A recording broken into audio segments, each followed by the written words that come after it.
The test is in 4 parts. Part 1, Part 2, Part 3, and Part 4. Now look at Part 1. Part 1.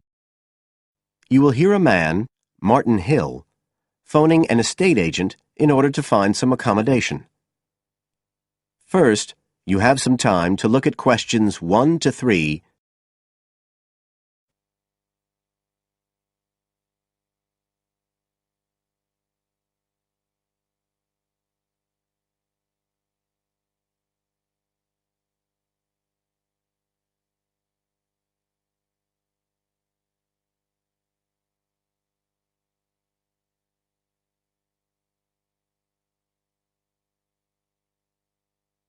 Now we shall begin. You should answer the questions as you listen, because you will not hear the recording a second time. Listen carefully and answer questions 1 to 3.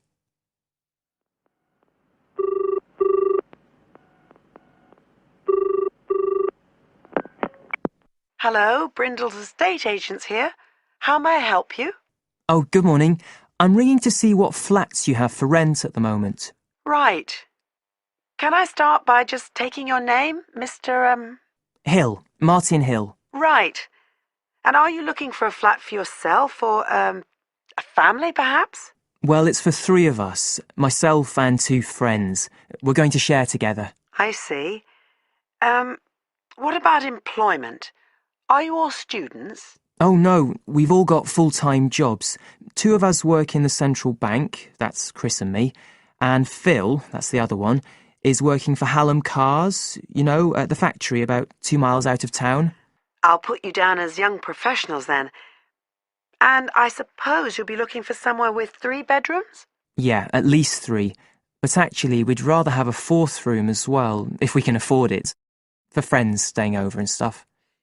Is that with a living room to share, plus kitchen and bathroom? Yeah, that sounds good. But we must have a bathroom with a shower. We don't mind about having a bath, but the shower's crucial. OK, I'll just key that in. And are you interested in any particular area?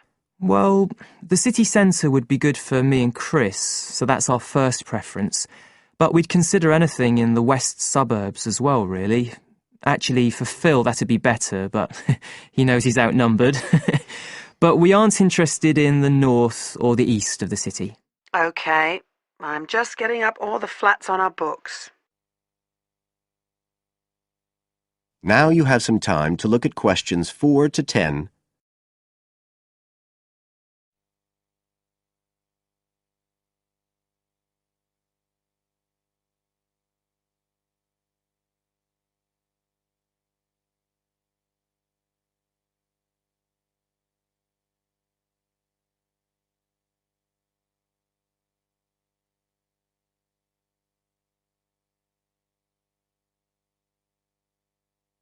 Now listen and answer questions 4 to 10. Just looking at this list here, I'm afraid there are only 2 that might interest you. Do you want the details? OK, let me just grab a pen and some paper. Fire away. This first one I'm looking at is in Bridge Street and very close to the bus station. It's not often that flats in that area come up for rent. This one's got 3 bedrooms, a bathroom and kitchen, of course, and a very big living room. That sounds a good size for you. So what about the rent? How much is it a month? The good news is that it's only £450 a month. Rents in that area usually reach up to £650 a month, but the landlord obviously wants to get a tenant quickly. Yeah, it sounds like a bit of a bargain. What about transport for Phil? Well, there'll be plenty of buses, so no problem for him to use public transport. But unfortunately there isn't a shower in the flat. And that location is likely to be noisy, of course. OK, what about the other place? Let's see. Oh, yes. Well, this one is in a really nice location, on Hills Avenue. I'm sure you know it. This looks like something a bit special. It's got 4 big bedrooms and, there's a big living room. And Oh, this'll be good for you. A dining room. It sounds enormous, doesn't it? Yeah, it sounds great. That whole area is being developed, and the flat's very modern, which I'm sure you'll like. It's got good facilities, including your shower, and of course it's going to be quiet, especially compared with the other place. Better and better. But I'll bet it's expensive, especially if it's in that trendy area beside the park. I'm afraid so. They're asking £800 a month for it. Whoa, it sounds a lot more than we can afford. Well, maybe you could get somebody else to move in too. I'll tell you what. Give me your address and I can send you all the details and photos, and you can see whether these two are worth a visit. Thanks, that would be really helpful. My address is flat 5.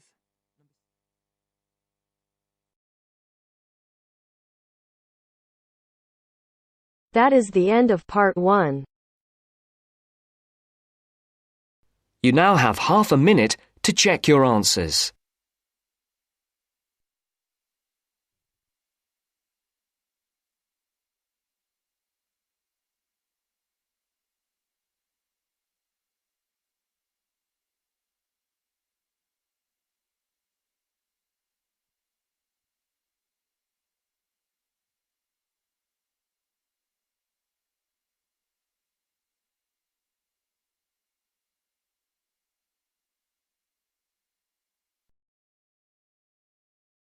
Now turns to part 2.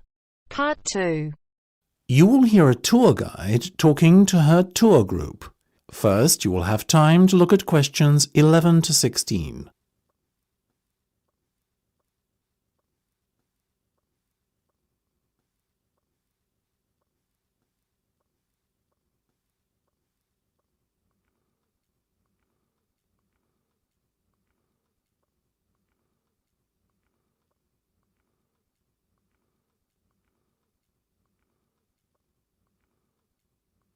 Now listen carefully and answer questions 11 to 16. We're approaching Gateman's house now, which is at the entrance to Lord Thundleberry's estate. The tour shall begin shortly, so I want to draw your attention to a few things on the map and remind everyone of the itinerary. First of all, we're going to head to the Lord's residence to view the inside of this beautiful 18th century building. After that, we've a short trip across the road to the Classic Car Centre. This showcases the Lord's personal collection of classic cars, one of the largest in the world. Then we'll head back down the road leading away from the Lord's residence and take a right. This will lead us up to the organic farm. Here you'll learn how to grow your own organic vegetables and taste some of the fresh food that is made by the estate's excellent on-site chefs. From the organic farm, we'll head to the other side of the main road. You are likely to catch sight of many deer grazing on this part of the estate. On the right-hand side of the road, there's the wine museum that's close to the vineyard you see on the map there. After that, we'll head back to Gatesman's house for afternoon tea. Once we've had some refreshments, we'll jump back onto the bus and drive a little way up the road to the estate library, which is on the right-hand side. The library has a huge collection of books, so you are sure to find something of interest there. Next, we're on to the old mill, which is just a little way up the minor road across from the library. Finally, we'll continue on up the minor road until we come to the Great Waterfall. This is a spectacular feature of the estate and one of the largest man-made waterfalls in the British Isles. It won't fail to impress, I can assure you. Before you hear the rest of the discussion, you have some time to look at questions 17 to 20.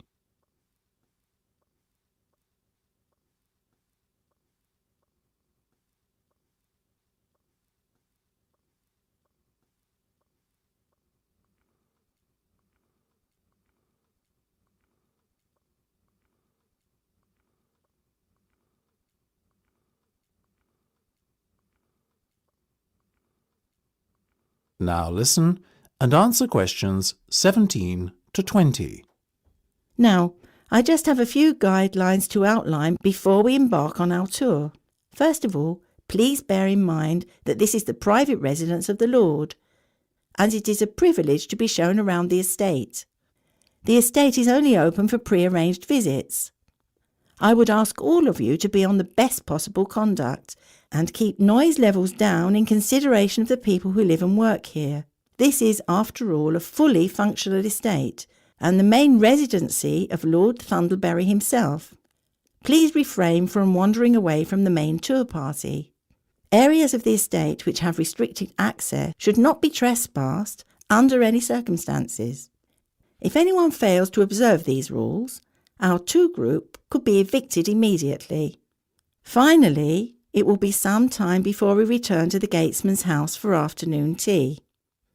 So I suggest we set aside a half hour or so to enjoy the packed lunch that the tour organiser provided in the Rose Gardens outside the Lawser residence at around midday. OK. That is the end of part 2. You now have half a minute to check your answers.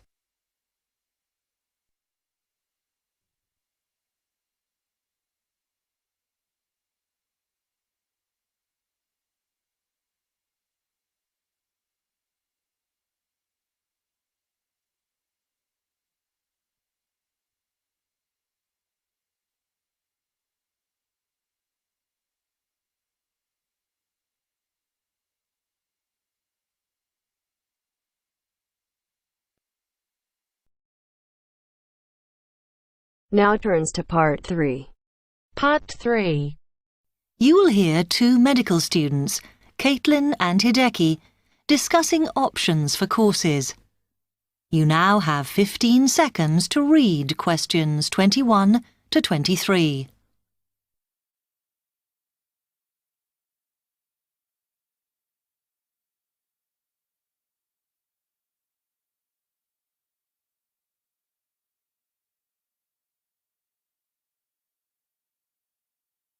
Hi, Hideki. How are you? Fine.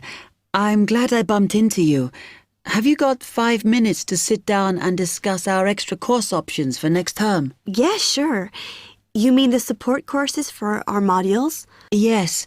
We've got 3 choices, and I'm not sure which would be best for us to do. Let's have a look. Yeah, we could do science and ethics. Sounds quite interesting. Yes, but I think we should be thinking what we get out of each course. So, science and ethics, there's a lot of reading and research to do. And I don't think it comes up in the exams, does it? I'm not sure. Oh, I see we have to do assignments and we get our score from that. But what it would do is to force us to get better at doing essays and reports. You know, organizing them and using the right kind of language. Might be worthwhile. Yeah, you're right. An alternative is the pharmacology prelim course. Oh. I think it's in case we want to go on to transfer to pharmacology at the end of the year, because lots of students do. So it depends what we want to do in the future. But apparently, they send you off to find out about various companies and the differences between their products. It would give you lots of practice in investigative studies and analysis. I think I'd quite enjoy that. Yes, I see your point. Then the other option is reporting test results. Sounds a bit boring. Not sure why they have a separate course just for that. Well, I could certainly do with some help in that.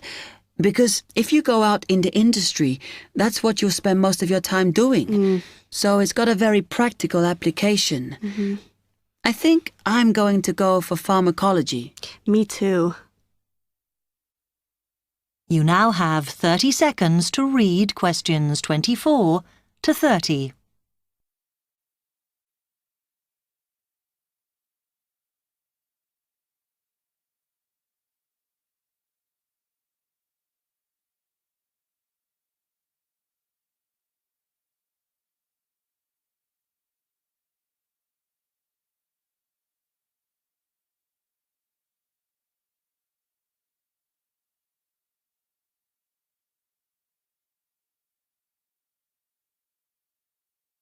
So let's have a look at it in more detail.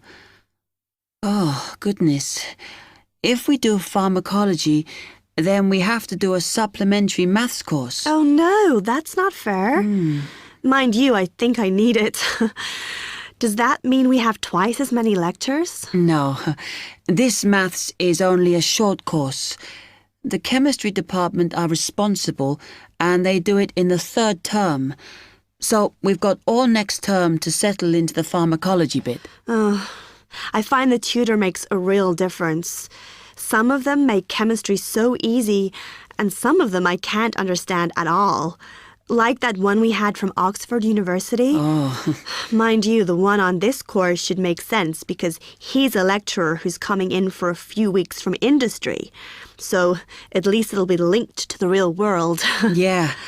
The project we have to do on this pharmacology course is huge, and it doesn't give us much time. We have to make a decision about what we want to do on the project as soon as we start in January, and then hand in our plans before the end of the month. Doesn't give us much time to sort out what's possible or not. I mean, doesn't the scale of our project depend on what resources we can have? Like what equipment we can use? I suppose so, though I think there's plenty available. For example, it says that if we need to do any experiments, then we can use all the equipment in the new lab, as long as we book it. Oh, okay. It's slowly beginning to take shape for me. I think it'll be a good course. I'm just worried that I get enough support to do it. I think you'll be okay. And the tutors are always available if you get stuck. Actually, it says that if you're not sure, then in December, they'll be running 1 or 2 additional seminars.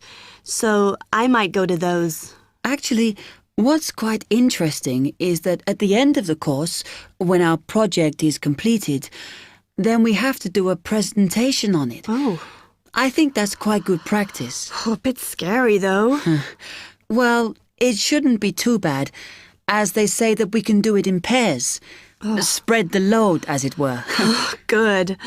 I have done presentations before, but I'm always very nervous. And is the presentation what we're assessed on, then? Let me look. It says that we have an interview and we get a mark for the whole course depending on how well we do in that. Oh, right. Okay.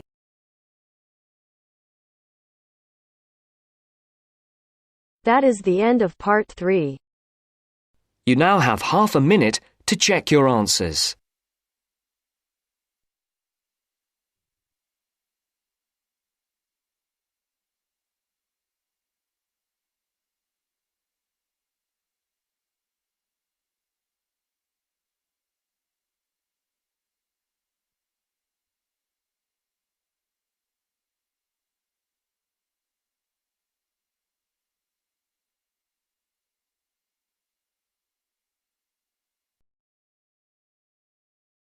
Now turn to section 4. Test 5, section 4. You will hear a wildlife expert giving a talk to a group of bird lovers in the UK about a species called the tawny owl. Before you listen, you have some time to look at questions 31 to 40.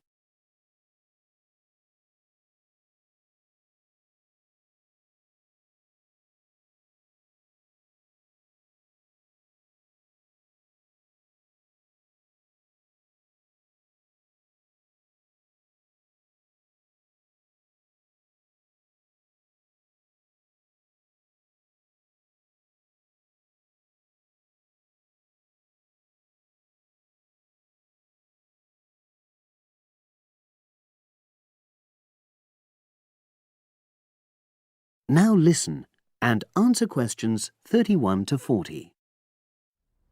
Good evening, everyone. You're all likely to be familiar with pictures of the tawny owl. Because of all the owl species in the UK, it's actually the most common one. But the chances are that you're more likely to have heard one than actually seen one, as it's also strongly nocturnal. This means that it normally ventures out at night. So, what kind of habitat does the tawny owl prefer? Well, a survey carried out in the 1980s confirmed that this owl is most likely to be found in woodland. If you look at a map of tawny owl distribution across Britain, you'll only see gaps in the treeless marshy areas of eastern England and in some of the more upland parts of northwest Scotland. However, you can sometimes find populations of tawny owls in urban areas too, either in parks or in large gardens. The tawny owl shows some obvious adaptations to its natural habitat. For example, both its wings and its tail are short, which helps it to maneuver through the trees. Also, the bird's plumage is a mixture of brown and grey, and this provides suitable camouflage for when the owl perches up against a tree trunk. Then there are its large eyes.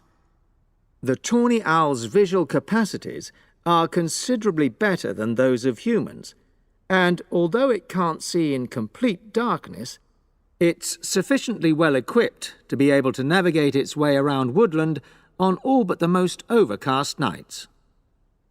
Another factor that contributes to the tawny owl's success as a hunter is its excellent memory of the layout of different areas.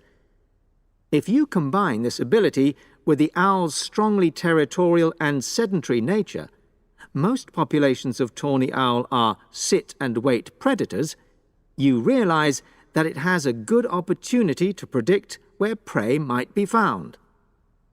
Finally, as well as having large eyes, the owl's sense of hearing is excellent, and this helps it to locate potential prey as it sits on its perch.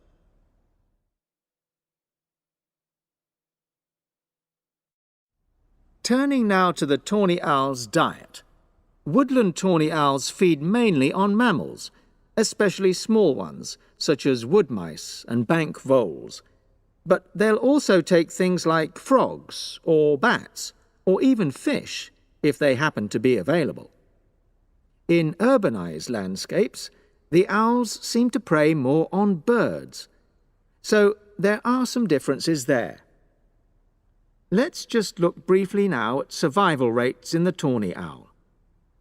Young tawny owls face a difficult time once they leave home, and 2 out of every 3 are likely to die within their first year. So, with such high mortality levels, it's a good job that established breeding pairs can produce young over a number of seasons and maximize their chances of passing their genes on to the next generation of owls. I've already mentioned the sedentary nature of the tawny owl, but it's not just adult tawny owls that are sedentary in their habits. Young birds, dispersing away from where they were born, rarely move far. The average distance is just 4 kilometres. There also appears to be some reluctance to cross large bodies of water. The owl is absent from many of the islands around our shores, with only occasional sightings in Ireland and the Isle of Wight off the south coast of England. Right, well, now I'll show you some photographs that have been taken in 1 or 2 of the... That is the end of part 4. You now have half a minute to check your answers.